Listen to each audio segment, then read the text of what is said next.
So, what has happened? I was unable to section off my locks at the roots, one from the other. I had a lot of hair falling out of the locks and a lot of loose hair that I did not know what to do anything with. Um, I don't like crocheting hair into my locks, like at the roots. It's a lot of snagging and pulling and breaking of hair. So I didn't know how to reintroduce the loose hair into the locks. I know you can try to crochet the loose hair with a crochet latch hook, not a crochet needle. Um, but my hair was so short when I tried to grab it, it was just slipping out of the latch hook, and it was just a hot mess. It was not working. So I was kind of at a loss. But the biggest problem I was having was two things. One was that I was unable to separate them at the roots because the sections were so fat that it was just so much loose hair that you were losing the parting on each lock. And because I just threw them in my head and it was only 39 locks, they were very large locks. The parting was very large. They would have matured into large locks the longer they locked up. But it just wasn't working out. So that was one. The second, I looked at some girls with locks that had relatively the same lock count that I had, like 38 locks, 35 locks, 37 locks. I had 39 locks, and they were a little too big. They were averaging about that big per lock, or about that big per lock. And that's a little hefty for one lock for me. It was a little bigger than what I wanted my final result to be. My first set of locks was thicker than I anticipated, and I had like 56 or 58 locks in my first set, my blonde set, not my first set, but my blonde set. And I, at the time, thought they were a little too big. Looking back on them, I thought they were a pretty okay size. I wouldn't mind going back to that.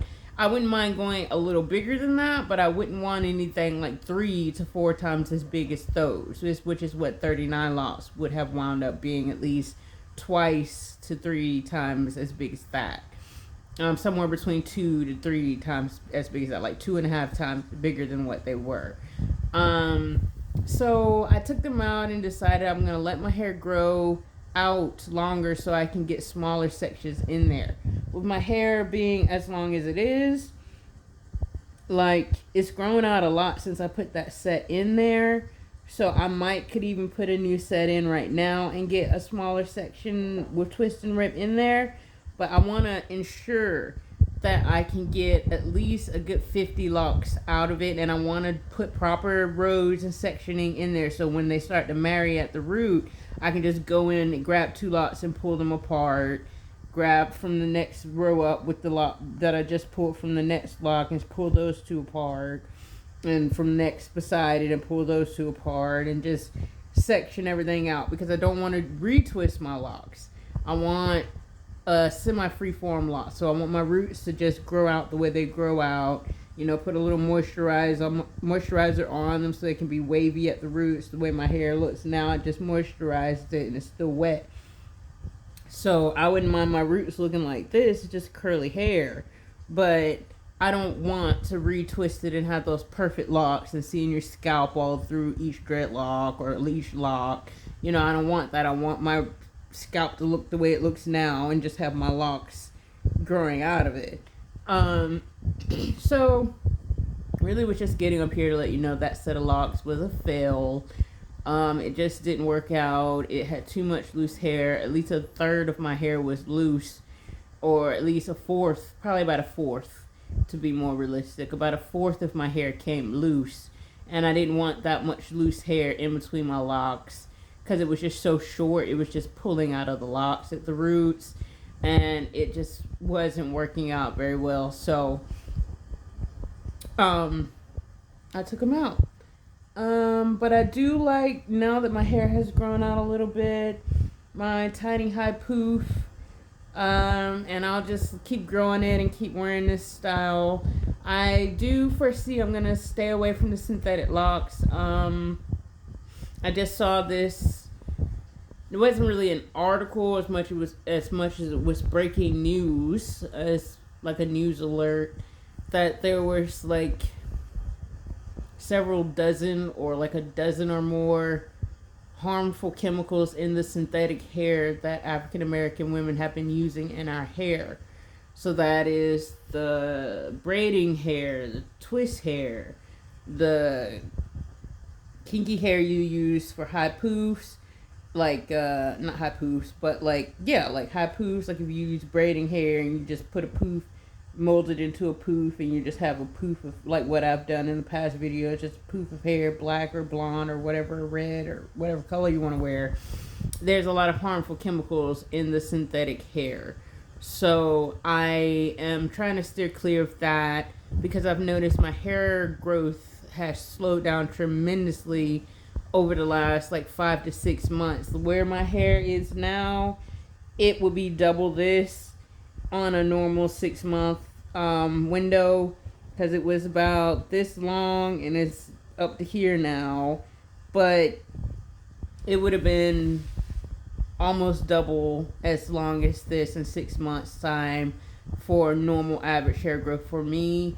But between all the hair dyeing and the bleaching and the wigs and the synthetic locks and all that synthetic hair I've had on my hair, including just the wigs and my hair being suffocated under the wigs, and even though it was washing my hair and taking care of my hair, it still was a lot of synthetic stuff, and it has a lot of chemicals that can be very damaging to your hair. Now that I am aware of this new news alert that has come out. So I'm trying to stay away from all synthetic hair. I'm trying to stay away from all wigs, even human hair wigs. I've never liked human hair wigs anyway. I prefer the synthetic wigs, but I won't be wearing those either. So I'm okay with my little poof. It works for me, and I prefer the way I look with my natural hair out as well. I just tend to play with a lot of synthetic hairs, trying to find both protective and long wear type of hairstyles. Something I don't have to necessarily maintain every day or every few days. Something I can just wear endlessly. But that is why my hair has suffered so much in the last several months, is not giving my hair time to breathe in between wigs and styling and fake hair on top of my hair and in between my shaft and all this stuff. So I'm gonna just give my hair time to breathe and really pamper it and take care of it. See if I can't get that hair growth back up to where it's supposed to be. And I mean, even on my first hair journey, I wore a lot of wigs and synthetic things and stuff like that, and it grew out. I mean, it grew out like down here, and it took 2 years from right here down to here. It took 2 years, but I'm thinking if I really focus my efforts and stay completely clear of wigs, use high poofs or 2-strand twists up in a bun, that I might be able to speed that up even further. But as for the locks, I'm not sure when I'm going to put them in. I would like to put them in at some point, but I would like to play with my natural hair and take care of it for a while first. Get some decent length on it. I would like to be able to put my locks in and automatically be able to put it up into a bun. So I need enough length to be able to do that, which is probably back down to here on my hair. So, a month, like a year and a half, something like that before I put them back in. But it's a journey, as it is anyway. I may not be journeying with the locks already in my hair, but having to grow your hair out so you can put locks in is still part of a lock journey if that's what you need to do. So that's just how my journey is going. I have to get the length to get the locks, and it'll satiate my desire to see my hair, my natural curly hair, grow and flourish for a little while before I put locks in. And if the time comes when my hair gets down here and I decide I don't want to lock it, I want to grow it out to my butt like my original plan was when it got down to here, I may do that instead and lock it up once it gets down to my butt. But we shall see. All I know is right now they were not working out very well. So I have taken them out, and I will be at least for 1 year, if not longer. At the very least, 1 year minimum. Will be just wearing my hair natural and curly, so I can get it back to health. It's not unhealthy. I mean, it's still curly and moisturized and everything, but get it healthier on the insides and away from all the chemicals and fake hair and wigs and stuff, and really pamper it, get it healthier. So that's what I'm gonna be doing. So love you guys. I will talk to you soon. Bye.